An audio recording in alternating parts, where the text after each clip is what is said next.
Saat azan berkumandang, kadang kita tanpa disadari tidak menjawabnya bahkan mengabaikannya, padahal menjawab azan ada nilai amal yang besar. Beberapa amal yang akan didapat jika kita menjawab azan, di antaranya 1. Menjadi saksi kebaikan. Dari Abu Sa'id Al-Khudri radhiyallahu anhu, Nabi Shallallahu alaihi wasallam bersabda, tidaklah suara azan yang keras dari yang mengumandangkan azan didengar oleh jin, manusia, segala sesuatu yang mendengarnya melainkan itu semua akan menjadi saksi pada hari kiamat. Hadis ini menunjukkan keutamaan orang yang mengumandangkan azan, dan sekaligus mereka yang mendengar azan, dijadikan Allah sebagai saksi kebaikannya. 1. Menjawab azan karena dorongan keyakinan hati, akan mengantarkan menuju surga. Dari Umar bin Khattab radhiyallahu anhu, Nabi Shallallahu alaihi wasallam bersabda, ketika muazin mengumandangkan, Allahu Akbar, Allahu Akbar, lalu kalian menjawab, Allahu Akbar, Allahu Akbar. Kemudian muazin mengumandangkan, Asyhadu an la ilaha illallah. Lalu kalian menjawab, Asyhadu an la ilaha illallah. Hingga akhir azan, siapa yang mengucapkan itu dari dalam hatinya maka akan masuk surga.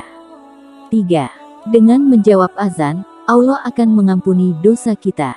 Dari Sa'd bin Abi Waqqas radhiyallahu anhu, Nabi Shallallahu alaihi wasallam bersabda, barang siapa yang ketika mendengar azan dia mengucapkan, saya juga bersaksi bahwasanya tidak ada Tuhan yang berhak disembah kecuali Allah semata, tiada sekut baginya, dan bahwa Muhammad adalah hamba dan utusannya. Aku ridha Allah sebagai Rabbku, Muhammad sebagai Rasul, dan Islam sebagai agamaku. 4. Siapa yang menjawab azan, lalu membaca solawat sekali maka Allah akan memberi solawat baginya 10 kali. Apabila kalian mendengar muazin, jawablah azannya. Kemudian bacalah solawat untukku. Karena orang yang membaca solawat untukku sekali, maka Allah akan memberikan solawat untuknya 10 kali. 5. Menjawab azan, lalu memohon wasilah untuk Nabi Shallallahu alaihi wasallam maka dia berhak mendapat syafaat beliau. Setelah menjawab azan, kemudian mintalah wasilah kepada Allah untukku. Wasilah adalah satu kedudukan di surga, yang tidak akan ditempati kecuali oleh salah seorang dari para hamba Allah. Dan saya berharap, sayalah yang mendudukinya.